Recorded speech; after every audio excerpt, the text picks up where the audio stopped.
या अगोदरच्या व्हिडिओमध्ये आपण युनिट्स अँड मेजरमेंट या टॉपिकमधील काही पॉइंट्स घेतलेले होते. सप्लिमेंटरी युनिट काय असतो? सप्लिमेंटरी युनिटचे दोन टाइप्स आहेत. त्यामधील एक आहे तो प्लेन अँगल, दुसरा आहे तो सॉलिड अँगल. आणि युनिटचं कन्व्हर्जन, रेडियनचं डिग्री, डिग्रीचं रेडियन मध्ये, मिनिटचं सेकंद, सेकंदाचं मिनिट मध्ये, आणि त्याच्याबरोबर conventions for the use of SI units इथपर्यंतचा पार्ट आपण घेतलेला होता. आता आजच्या व्हिडिओमध्ये आपल्याला आपल्या सिलेबस मधील डायमेन्शन्स अँड डायमेन्शनल अनालिसिस हा पार्ट घ्यायचा आहे. पुढचा जो पॉइंट आहे तो म्हणजे dimensions and dimensional analysis. Dimensional analysis. Dimensions म्हणजे काय आणि डायमेन्शनल अनालिसिस कशा पद्धतीनं करायचं आहे हे आपल्याला इथं घ्यायचं आहे. ज्या 7 फंडामेंटल क्वांटिटीज होत्या, 7 फंडामेंटल क्वांटिटीज कोणकोणत्या होत्या? त्यामध्ये length, mass, time, temperature, luminous intensity, electric current, amount of substance. त्या 7 फंडामेंटल क्वांटिटी मी इथं परत एकदा लिहितोय. Length, mass, time, temperature, electric current, या 7 फंडामेंटल क्वांटिटी सगळ्यांच्या पार्टच असल्या पाहिजेत. Electric current, then luminous intensity,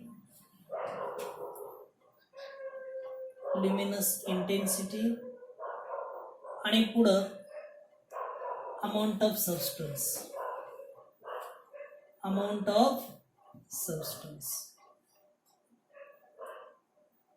या 7 फंडामेंटल क्वांटिटी या आपण शिकलोय. त्याचे सिम्बॉल, युनिटचं सिम्बॉल आपण शिकलोय. युनिटचं सिम्बॉल शिकलेलो आहे म्हणजेच आपण डायमेन्शनल अनालिसिस मध्ये डायमेन्शन्स लिहिताना the dimensions of a physical quantity is defined as the power to which the fundamental units are raised to obtain the unit of that quantity. त्याचा power आपल्याला विचारात घ्यायचा आहे. 1, 2, 3, 4, 5, 6, 7 याच्यामध्ये लेंथ साठी एल घ्यायचा आहे. लेंथ साठी, किंवा मी इथं पुढे लिहितोय लेंथ साठी एल, त्याचा पॉवर विचारात घ्यायचा, तो म्हणजे डायमेन्शन्स. मास साठी कॅपिटल एम घ्यायचा. मासचं जे सिम्बॉल आहे ते basic quantities are represented by symbols as L for length, M for mass, then T for time. Temperature साठी K घ्यायचा आहे, K for temperature. Electric current साठी आपण I घेतो. और एम्पियर हा शास्त्रज्ञ होता इलेक्ट्रिक करंटचा शोध लावणारा, त्यामुळे त्याचं पहिलं अक्षर ए हेही चालते. ल्युमिनस इंटेन्सिटीचं युनिट कॅन्डेला आहे, त्यामुळं त्याचं पहिलं अक्षर सी. आणि अमाऊंट ऑफ सबस्टन्स याचं युनिट मोल आहे, त्यामुळं हा मोल लिहायचा. या एवढ्या सिम्बॉलचा पॉवर घातांक आपण म्हणतो 10⁻². 10⁻² म्हणजे हा 2 जो आहे त्याला घातांक म्हणतो. 10 जो आहे तो बेस आहे म्हणतो, पाया म्हणतो. मग इथं पॉवर कशाचा? याचा हा पॉवर आहे. तशा प्रमाणे लेंथचा पॉवर इथं काही नाही म्हणजे 1 असतो. मग इथं आपण डायमेन्शनल अनालिसिसचा विचार ज्या वेळेला करतो त्यावेळेला डायमेन्शनल अनालिसिस मध्ये डायमेन्शन्स म्हणजे काय? फंडामेंटल क्वांटिटीच्या ज्या नोटेशन्स आहेत, ज्या सिम्बॉल्स आहेत, त्याचा पॉवर काढणे म्हणजेच डायमेन्शन्स मोजणे. त्याचं अनालिसिस करणे म्हणजे डायमेन्शनल अनालिसिस. म्हणून इथं याची डेफिनेशन आपल्याला करताना the powers to which the fundamental units are raised to obtain the unit of that quantity.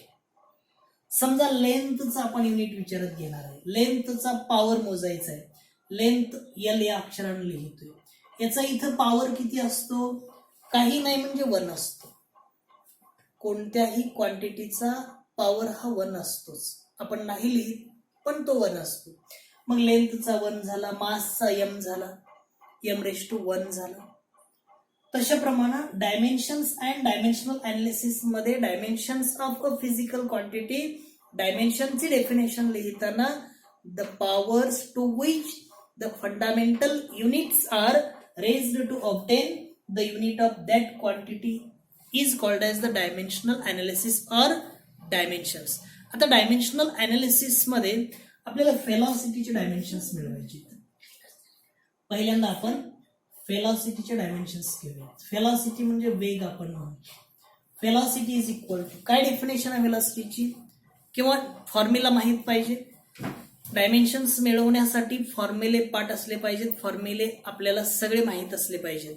मग व्हेलॉसिटीचा formula velocity equal to distance upon time आहे, हे सगळ्यांना माहित आहे. Velocity equal to distance upon time, त्यालाच आपण डिस्प्लेसमेंट अपॉन टाइम असंही म्हणतो. वेग बरोबर अंतर भागिले वेळ. आता व्हेलॉसिटीचे डायमेन्शन्स मिळवत असताना डिस्टन्स इज इक्वल टू, आता डिस्टन्सचे डायमेन्शन्स घेताना महत्वाचं इथं सांगतोय, डायमेन्शन्स काढणं खूप महत्वाचं आहे. डिस्टन्सचे डायमेन्शन्स घेताना सर्वात महत्वाच्या 7 फंडामेंटल क्वांटिटीज मधील ही 3 क्वांटिटी खूप महत्वाची आहे. त्यामध्ये एक आहे तो लेंथ, दुसरा मास आणि तिसरा time, not a temperature. Length, mass, time या 3 फंडामेंटल क्वांटिटी मधील ही 3 महत्वाची. मग इथं डिस्टन्स आपण अंतर कशामध्ये मोजतोय, अंतर म्हणजे लांबी आहे, लेंथ आहे, म्हणून त्याचा पॉवर आपल्याला घ्यावा लागेल. इथं m घेतला, l घेतला आणि t घेतला. या तिन्ही मध्ये जरी तिन्ही नाही लिहिलं, फक्त लेंथचा विचार आपण जर केला तरीही चालेल. m l t लिहिण्यापेक्षा डिस्टन्स आहे म्हणजे l आहे, मास नाही, टाइम नाही किंवा टेम्परेचर वगैरे बाकीचं कोणतंही नाही, म्हणजे फक्त लेंथ आहे. डिस्टन्स आहे म्हणजे लेंथ घ्यावं लागतं, लेंथचा पॉवर हा 1 येतोय आणि हा ब्रॅकेट कंप्लीट करायचा, स्क्वेअर ब्रॅकेट, चौकटी कंस कंप्लीट करायचा. इथं टाइम आहे म्हणजे हा ब्रॅकेट मध्ये काय येणार, इथं टाइम साठी कॅपिटल टी आहे, कॅपिटल टी चा पॉवर 1 येणार आहे. हा bracket complete is equal to, हा जो आहे तो वरती घेतला, t⁻1 आहे, तो वरती गेला का t⁻−1 होतो. इथं डिनॉमिनेटरला आहे तो न्यूमरेटरला घेतला असता त्याचा पॉवर चेंज होतो. इथं प्लस आहे म्हणून वरती गेल्यानंतर मायनस होईल, इथं मायनस असतं तर वरती प्लस झालं असतं. मग या हे वरती घेऊन आपण लिहिलं तर आपल्याला फॉर्म्युला काय मिळणार आहे, l⁻² किंवा l चा पॉवर 1 आणि t चा पॉवर हा -1 मिळेल.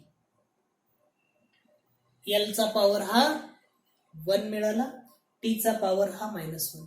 पण डायमेन्शन्स लिहिण्याच्या पद्धतीमध्ये आपण लेंथ, मास, टाइम अशा पद्धतीनं लिहित असतो. मग लेंथ, मास, टाइम लिहित असतो त्यावेळेला लेंथचे डायमेन्शन l चा 1, l⁻1, m इथं दिलेलाच नाही, याच्यामध्ये m⁻⁴ नाहीच, कारण फॉर्म्युल्यामध्येच मास कुठेही येत नाही. मग फॉर्म्युल्यामध्येच मास येत नसेल तर मासचे नसतील तर 0. m⁻�0, कोणत्याही क्वांटिटीचा पॉवर 0 असेल, कोणत्याही संख्येचा घातांक 0 असेल तर त्याची किंमत 1 असते, हे आपल्याला माहित आहे. आणि t⁻⁻1. These are the dimensions of velocity. जसं व्हेलॉसिटीचे डायमेन्शन्स मिळाले तशाच प्रमाणे आपण बाकीच्या क्वांटिटीचे डायमेन्शन्स काढू शकतो. स्पीडचे डायमेन्शन हेच असणार आहेत, कारण फॉर्म्युला तोच येतोय, speed equal to distance upon time, किंवा आपण डिस्टन्स घेतला, लेंथ घेतला, लेंथ अपॉन टाइम घेतला, तरीही त्याचे डायमेन्शन्स तेच, म्हणजे l⁻⁴ m⁻�0 t⁻⁻1. यालाच आपण असे म्हणू शकतो l⁻⁴ m⁻�0 t⁻⁻1. These are the dimensions of velocity. हा झाला फर्स्ट पॉइंट किंवा व्हेलॉसिटीचे डायमेन्शन झाले. त्याच्यानंतर आपल्या सिलेबस मध्ये व्हेलॉसिटी ग्रेडियंटचेही डायमेन्शन्स मिळवून दिलेले आहेत. काही क्वांटिटीचे डायमेन्शन्स मिळवून दिलेले आहेत, ते आपण इथं डिटेलमध्ये घेऊया. आता व्हेलॉसिटीचे जसे दिलेले आहेत त्याच्यानंतर व्हेलॉसिटी ग्रेडियंट आहे, त्याचा फॉर्म्युला माहित असणं गरजेचं आहे. इथं मी व्हेलॉसिटी ग्रेडियंट लिहितो. Velocity gradient. व्हेलॉसिटी ग्रेडियंटचा फॉर्म्युला खूप महत्वाचा आहे याच्यामध्ये. Velocity upon distance. व्हेलॉसिटीचा फॉर्म्युला हा डिस्टन्स अपॉन टाइम होता, त्याच्यावरून त्याचे डायमेन्शन्स मिळवले. आता व्हेलॉसिटी ग्रेडियंट मध्ये व्हेलॉसिटी अपॉन डिस्टन्स हा फॉर्म्युला माहित असेल तर त्याचे डायमेन्शन्स सहज मिळवता येतात. इज इक्वल टू आपण आता मिळवलेले व्हेलॉसिटीचे डायमेन्शन्स डायरेक्ट लिहून टाकायचे. इथं कोणकोणते डायमेन्शन्स आहेत? l⁻⁴ और l⁻⁴, m⁻�0 आणि t⁻⁻1. हे डायमेन्शन्स आहेत, हे माहित आहे आपल्याला. इथं l⁻⁴ m⁻�0 t⁻⁻1 अपॉन त्याच्या छेदस्थानी डिनॉमिनेटरला डिस्टन्स आहे, म्हणजे डिस्टन्सचे डायमेन्शन्स लिहायला पाहिजे. डिस्टन्स म्हणजेच लेंथ आहे, लेंथचे डायमेन्शन्स म्हणजे l⁻⁴. इज इक्वल टू याचे डायमेन्शन्स मिळवण्यासाठी हा l1 आहे, हा l1 वरती गेला का मायनस होईल, हा +1 हा -1, l0 होईल. l⁻⁴ और l⁻⁴ होईल. त्याच्या पुढं हा m⁻�0 आहे तसा आहे किंवा m⁻⁴ आहे तसा येणार आहे. t इथं नाही, त्यामुळे t⁻⁻ और t⁻⁻1. These are the dimensions of. हे सगळे डायमेन्शन्स कशाचे असणार आहेत? लेंथ. हे सरळ काढायचं. Length l⁻⁴, m⁻�0, t⁻⁻1. These are the dimensions of velocity gradient. त्याचा फॉर्म्युला माहित झाला व्हेलॉसिटी अपॉन डिस्टन्स, त्याच्यावरून आपण त्याचे डायमेन्शन्स मिळवले. व्हेलॉसिटीचे डायमेन्शन्स और स्पीडचे dimensions m⁻�0, l1, t⁻1. Velocity ग्रेडियंटचे डायमेन्शन्स l0, m0, t⁻⁻1. आता याच्यानंतर आपल्या टेक्स्टबुक मध्ये सोडवून दिलेले अजून एक क्वांटिटी पुढची आहे, ती म्हणजे चार्ज. आपल्याला फॉर्म्युला माहित असेल तर तो चार्जचाही डायमेन्शनचा फॉर्म्युला आपण मिळवू शकतो, किंवा माहित नसेल तरीही आपल्याला डेफिनेशन त्याची माहित झाली तरीही आपण त्याच्या चार्जचा फॉर्म्युला घेऊन त्याच्यावरून डायमेन्शन्स मिळवता येतील. आता इथं चार्जसाठी आपल्याला चार्जचे डायमेन्शन्स मिळवायचे म्हणून मी सुरुवातीला चार्ज लिहितो. मला चार्जचा फॉर्म्युला माहित नाही, पण करंट म्हणजे काय माहित आहे. करंट CURRENT, करंट हा I या अक्षरानं लिहितो. करंट इलेक्ट्रिसिटी झालेला आहे किंवा इलेक्ट्रिक स्पार्क झालेला आहे 10th मध्ये. 10वीला तुम्ही करंट काय असतो, इलेक्ट्रिसिटी काय असते हे शिकलेलं आहे. करंटसाठी I हे अक्षर घेतो. मग करंटचा फॉर्म्युला काय किंवा करंटची डेफिनेशन काय? The rate of flow of electric charges is called as current. Rate of flow of electric charges. Electric चार्जेसचा रेट घेणे म्हणजे टाइमने डिवाइड करणे. कोणत्याही क्वांटिटीला टाइमने डिवाइड करायचंय म्हणजे त्याचा आपण रेट घेत असतो. Current I is equal to rate of flow of electric charges, म्हणजेच चार्ज अपॉन टाइम. म्हणजे इथं काय येतोय? चार्ज अपॉन टाइम हा फॉर्म्युला असतो. हा फॉर्म्युला माहित आहे, तुम्ही शिकलेला आहे. मग चार्जचा फॉर्म्युला माहित नाही म्हणून सोडून द्यायचं नाही. चार्ज कशामध्ये आहे? करंट मध्ये. म्हणून हा टाइम इकडे आणायचा. चार्ज इक्वल टू काय होईल? Current into time is equal to current. Charge equal to current into time आणि करंट हा इज इक्वल टू, आपण कोणत्या अक्षरानं लिहितोय, आय या अक्षरानं लिहितो. करंट साठी denoted by letter I, bracket मध्ये लिहू, इंटू टाइम साठी टी असतो, याचा पॉवर 1. आता करंट आयचा 1 आणि टीचा हे 1, त्यावेळेला याचे डायमेन्शन्स पुढे आपण कसे मिळवू शकतो रे? डायमेन्शन्स लिहिताना लेंथ, मास, टाइम, टेम्परेचर या स्वरूपातच लिहायचं म्हणून सांगितले. महत्वाचे 3 जे बेसिक आहेत महत्वाचे ते म्हणजे लेंथ, एल आहे का याच्यामध्ये? नाही, त्यामुळे 0, l/0. एम इथं कुठंही नाही, त्यामुळे एम चाही 0 येणार. एल नाही, एम नाही. टी टाइम आहे, हा इथं 1 येणार. त्याच्या पुढे टेम्परेचर ते घ्यायची गरज नाही, महत्वाचे मुळात 3 घ्यायचे, length, mass, time. Electric current आहे म्हणून इथं आयचा पॉवर 1 येणार. These are the dimensions of electric charge. यालाच आपण इलेक्ट्रिक चार्ज असंही म्हणतो. आणि इलेक्ट्रिक चार्ज हा क्यू या अक्षरानं लिहिला जातो. ते नाही लिहिलं तरी चालेल. चार्जचे डायमेन्शन्स काय मिळाले? L0, M किंवा L in 0, M in 0, T in 1, I in 1. These are the dimensions of charge. आपण 3 क्वांटिटीचे डायमेन्शन्स मिळवलेले आहेत. ज्याप्रमाणे हे 3 क्वांटिटीचे डायमेन्शन्स मिळवले, वेलोसिटी और स्पीड, वेलोसिटी ग्रेडियंट आणि चार्ज, या तिन्हीचे डायमेन्शन्स इथं आपण शिकलेलो आहे, अभ्यासलेला आहे. आता त्याच्यावरून काही क्वांटिटीचे डायमेन्शन्स तुम्हाला मिळवायचे. आपल्या टेक्स्टबुक मध्ये टेबल दिलेला आहे.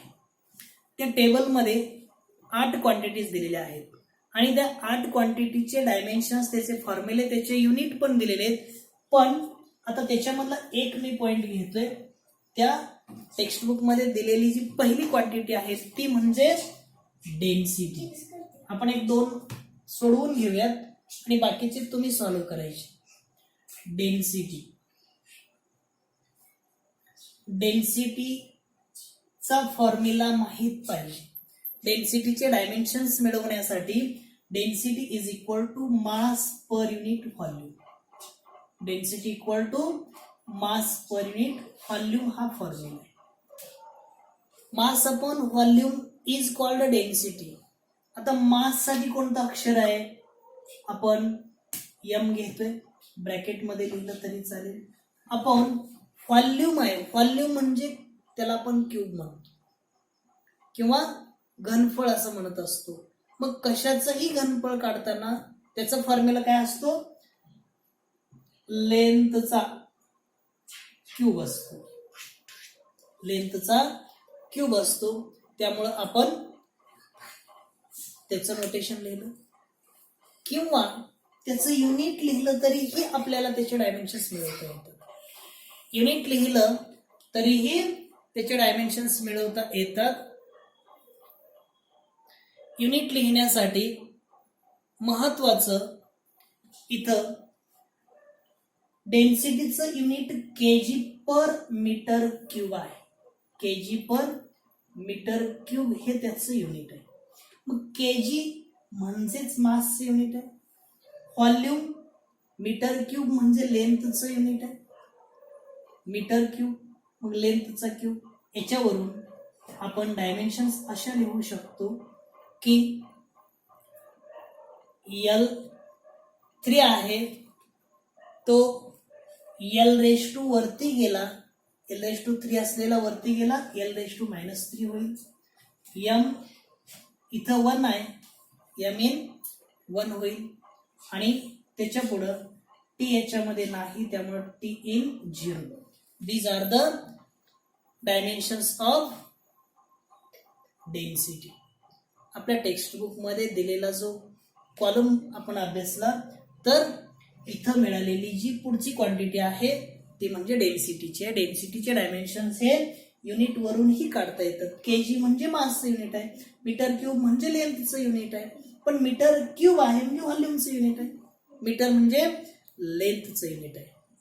आता आपल्याला याच्यानंतर एक पुढची क्वांटिटी बघायची आहे, ती म्हणजे ऍक्सेलरेशन. पुढच्या क्वांटिटीचे युनिट आणि त्याचे डायमेन्शन्स आपण जर अभ्यासाचे ठरवले तर इथं आपल्याला त्याचे डायमेन्शन्स कसे मिळतील बघा. ACCLERATION ऍक्सेलरेशन या क्वांटिटीचे डायमेन्शन्स मिळवायचे. ऍक्सेलरेशन या क्वांटिटीचे डायमेन्शन्स मिळवण्यासाठी सुरुवातीला त्याचा फॉर्म्युला माहित पाहिजे. ऍक्सेलरेशन म्हणजे त्वरण. The rate of flow of velocity और rate of velocity is called as acceleration. वेग बदलाच्या दराला त्वरण असं म्हटलं जातं. वेगामध्ये जर बदल होत असेल तर त्याला आपण ऍक्सेलरेशन असं म्हणतो. म्हणजे the rate of flow of velocity that is called as acceleration. म्हणून velocity per unit time is called as acceleration. वेलॉसिटीला टाइम